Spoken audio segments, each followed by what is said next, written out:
मेरी कहानी शुरू होती है गन्ने के खेतों की कठोरता से। मेरे जीवन के शुरुआती साल संघर्ष, अस्तित्व और एक अटल किस्मत की भावना से भरे हुए थे। मेरी माँ का निधन उस समय हो गया जब मैं बहुत छोटा था। मैं इस 3 या 4 साल की उम्र में मैंने खोने का दर्द चखा, लेकिन किस्मत यही नहीं रुकी। मेरे पिता ने दूसरी शादी की और उसके साथ आई नई चुनौतियां। मेरी सौतेली माँ का व्यवहार भी उतना ही कठोर था जितनी कठोर दुनिया मेरे आसपास थी। हालात सख्त थे, लेकिन उन्होंने मुझे मजबूत किया। जब कोई मार्गदर्शन देने वाला नहीं बचा तो मेरे पिता ने मुझे एक बोर्डिंग स्कूल में भेज दिया। मैं सोलापुर जिले के एक गांव सरजापुर में पहुंचा, जहां मैंने अपने दिन एक आश्रम में बिताए। पहली कक्षा से 10वीं तक मैंने सिर्फ किताबों से नहीं बल्कि जीवन के कड़वे संघर्षों से सीखा। यहाँ सिर्फ शिक्षा नहीं थी, यह अस्तित्व की लड़ाई थी, यह जिजीविषा थी। मेरे पास कोई सहारा नहीं था, कोई सुरक्षा नहीं थी, लेकिन मेरे भीतर एक आग थी जो बुझने का नाम नहीं लेती थी। स्कूल खत्म होने के बाद आगे की पढ़ाई एक दूर का सपना लगती थी। कोई सहारा नहीं था, कोई मार्गदर्शन नहीं था। ऐसे लगा जैसे दुनिया ने मुझसे मुंह मोड़ लिया था। लेकिन मैं हार मानने वालों में से नहीं था। एक उम्मीद की किरण दिखी। कोल्हापुर के एक अखबार में एक खबर पड़ी। एक कंपनी अवसर दे रही थी। मैंने एक पल भी नहीं सोचा, अपना सामान उठाया और निकल पड़ा। मैं प्रोजेक्ट मार्केटिंग कंपनी में शामिल हुआ और वहीं से मेरी असली यात्रा शुरू हुई। यह सिर्फ काम नहीं था, यह बदलाव की शुरुआत थी। मैंने खुद को पूरी तरह से सीखने में झोंक दिया। मैंने जो कुछ भी सीखा जा सकता था सीखा। Personality development, communication skills, time management, कृतज्ञता, मैनिफेस्टेशन और लॉ ऑफ अट्रैक्शन।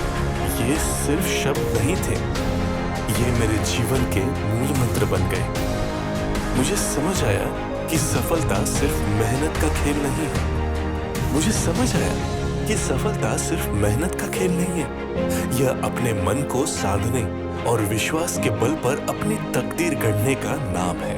मैं यही नहीं रुका। मैंने जो सीखा उसे अपनाया। मैंने सेल्स, मोटिवेशनल स्पीकिंग और मैनेजमेंट में ट्रेनिंग ली। हर अनुभव ने मुझे गढ़ा, एक एक करके, जब तक कि मैं अगला बड़ा कदम उठाने के लिए तैयार नहीं हो गया। 2015 तक मैंने खुद का रास्ता बनाने की हिम्मत जुटा ली। राह कठिन थी, लेकिन अब मुझे चुनौतियों से डर नहीं लगता था। 2019 में मैंने आर्या इंजीनियरिंग की स्थापना की। यह सिर्फ एक बिजनेस नहीं था, यह मेरा सपना था जो आकार ले रहा था। यह मेरे खुद से किया गया एक वादा था कि मैं एक ऐसी कंपनी बनाऊंगा जो भरोसा, गुणवत्ता और उत्कृष्टता की भावना पर टिकी हो। आर्या इंजीनियरिंग सिर्फ मुनाफा कमाने के लिए नहीं था, यह असर पैदा करने के लिए था। आने वाले सालों में आर्या इंजीनियरिंग ने जबरदस्त विकास किया। हर साल 50 से 60% की ग्रोथ हुई। एक ऐसे प्रोफेशंस की टीम की चलते जो मेरे विजन को साझा करती थी। हम एक ऐसा नाम बन गए जिस पर लोग विश्वास करते थे। हमने हर वादा समय पर निभाया, लेकिन उससे भी बढ़कर हमने सिर्फ बिजनेस नहीं बनाए, हमने रिश्ते बनाए। हमने Tata, tech Mahindra, GE, John Deere, Africa mall, Latur railway जैसे दिग्गजों का विश्वास जीता। उन्होंने हमें सिर्फ एक बिजनेस नहीं बल्कि एक पार्टनर की तरह देखा और उनके भरोसे के साथ हम साथ साथ आगे बढ़ते गए। लेकिन सफलता सिर्फ आंकड़ों की बात नहीं थी, यह उन लोगों की बात थी जिन्हें हमने ऊपर उठाया, उन परिवारों की बात थी जिन्हें हमने सहारा दिया। आर्या इंजीनियरिंग सिर्फ एक कंपनी नहीं है, यह एक आंदोलन है। हम सिर्फ ढांचे नहीं बनाते, हम भविष्य बनाते हैं।